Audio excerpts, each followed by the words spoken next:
By this time in your writing and publishing career, you're likely familiar, at least to some degree, with the order of editing operations.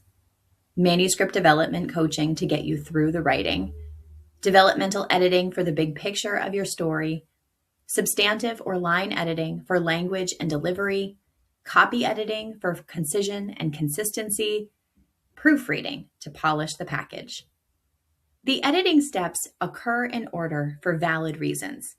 Each stage of editing feeds the next. It makes no functional sense to polish the writing in a scene that will be heavily revised or deleted, and you can't functionally polish the writing in a scene that doesn't yet exist. Still with me? But modern publishing seems to have taken a major lesson out of Henry Ford's playbook in its assembly line approach to novel production, which streamlines the editing process for efficiency. How's that for gag-inducing corporate speak?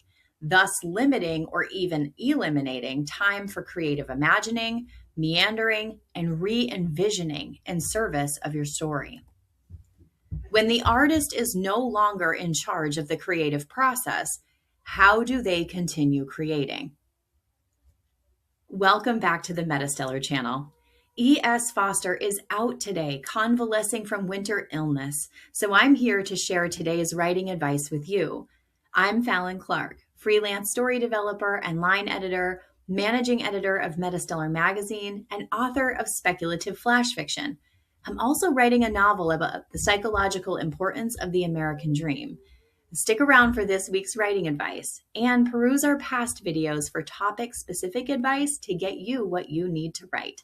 Moving on. When I need a cultural pulse check, I turn to Ted Gioia, the honest broker, for his frank opinions on and predictions for music, books, media, and overall artistic industries. He's also written a dozen books himself and was previously on staff at Stanford, so he has plenty of direct experience in the writing industry from which to draw. Those of you who subscribe to publishing industry news are likely familiar with Jane Friedman, who's honestly just out in the world doing the good publishing investigative work.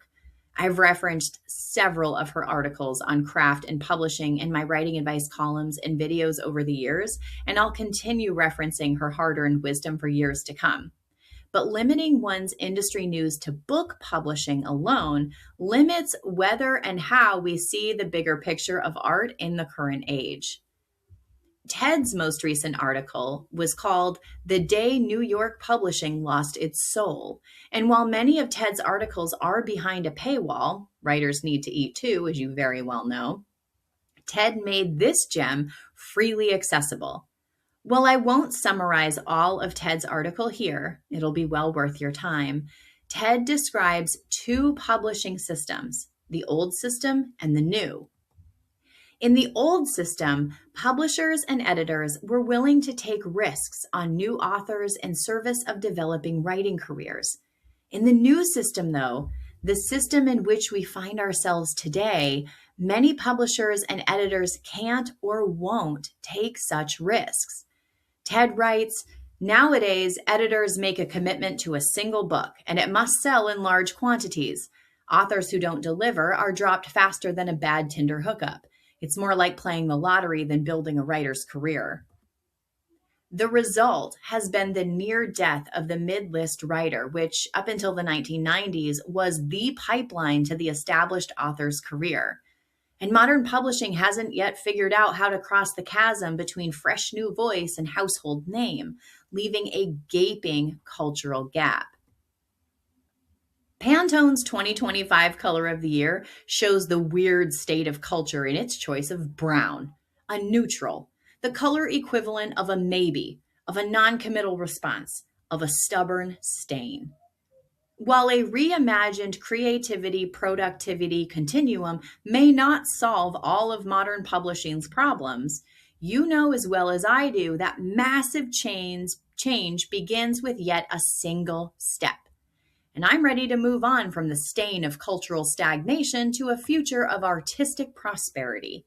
And I also believe, as Ted does, that a new renaissance is not only coming, but that it's being actively created right now.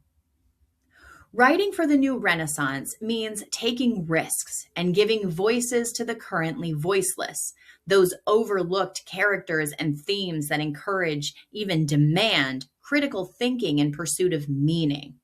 In the age of AI slop, reading for critical thinking and expansion of mind and intellect is the goal. As I work on my novel in progress in fits and starts in the margins of days, I'm constantly thinking ahead to future readers, the critical thinkers who will hold literary and cultural philosophy in their mouths, those who will taste the words, those who will refuse to be spoon-fed meaning and are comfortable with thematic ambiguity.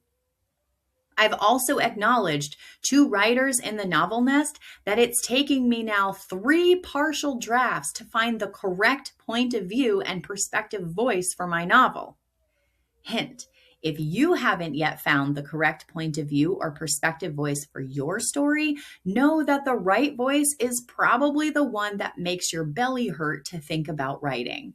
And if you want some help mulling over point of view, check out my POV deep dive series in this video playlist, or wait for news about my coming craft book, Point of View, which will be released later this year through MetaStellar Press. If I'd been working with a writing coach on a publisher's assembly line timeline, I wouldn't have had the creative freedom to explore the voices present in my story and come to terms with the discomfort of hearing, translating, and writing my true main character. Interestingly, at least to me, encouraging exploration of point of view and perspective voice is one of the most common pieces of editing feedback I give to authors during manuscript development coaching and developmental editing. And revising a manuscript for point of view isn't as easy as switching out a few pronouns.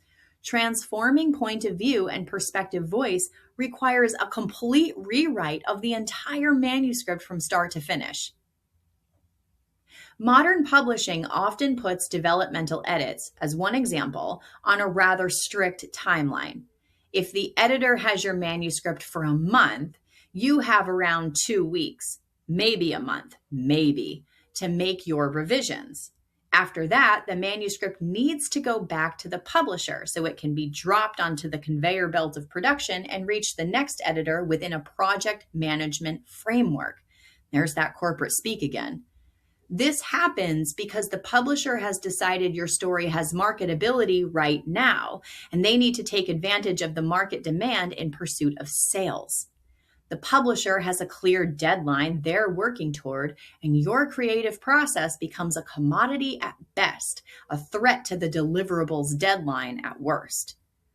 Understanding that manuscript transformation sometimes requires complete rewrites, including adding, cutting, or re-envisioning scenes or chapters, whether you're overhauling point of view, structure, or something else.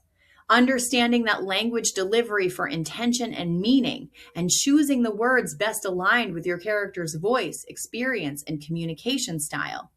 Understanding that the big questions of life, and therefore the big questions of fiction, cannot be distilled into a 2-week dalliance, a creative affair, rather than a marriage in pursuit of craft with any kind of philosophical impact or relevancy, means that the project-style productivity of modern publishing can quite easily become the antithesis of creativity. When I think ahead to fiction of the new Renaissance, and as I further develop the novel nest into something much more expansive than a writing group and a weekly craft blog, I'm planning my writing and editing processes around and in support of creativity, which often meanders and spirals and detours as authors approach the true reasons behind their novels and the legacies they wish to leave behind. Instead of holding your writerly feet to the productivity fire, I expect you to take your time, to ask questions, to battle limiting beliefs and intense emotions, to try a few things before deciding on a path forward. And this is probably the biggest reason I have for supporting independent authors through novel development in pursuit of self and indie publishing. I don't support the novel as a standalone product intended for a sales flyer or a shelf. I support the whole author as an artist in pursuit of beauty. When I think ahead to fiction in the new Renaissance, I continue to see a logical order of editing operations, of course. It still won't make functional sense to polish the writing in a scene that will be heavily revised or deleted or that doesn't yet exist. But I do foresee longer timelines in pursuit of stories that matter. The stories that may not sell well at first, but which may become important marks of present culture in the future.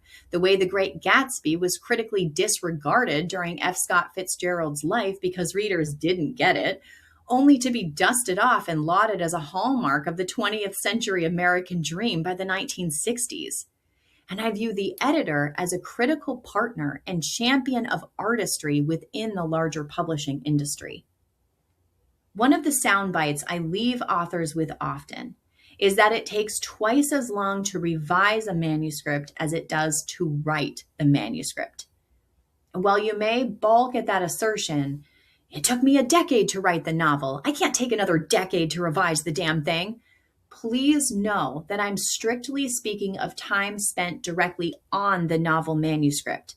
When you add together the actual hours spent writing or typing words, that decade compresses to a year or so, or even further to just a few months. 15 minutes of writing per day for a year, for example, translates to about 90 hours of writing in total, less than 3 full-time work weeks. Stretching out that writing for 10 years translates to about 23 40-hour work weeks spent, less than 6 months. I don't know that we'll ever be completely rid of the assembly line approach to book production. Publishers have project editors for a reason, but we as authors and editors can refuse to sacrifice creativity for the sake of efficiency. We can refuse to compress our processes into checkboxes on a calendar. We can refuse to eliminate necessary time for creative imagining in pursuit of stories that will outlive us all. In the new Renaissance, I see a gatekeeperless world of literary artists whose stories fill corner bookshops and start conversations, invite connection and collaboration, and promote human creativity. A world in which readers' hands and minds are preoccupied with fiction's relevancy, its meaning in moving and shaping culture for the better. I foresee the artist at the helm of the creative process, doing important cultural work in service of humanity, of art, of beauty, and ultimately of love. And you will need to decide for yourself what kind of artist you will be and what kind of artist you will support. Happy writing.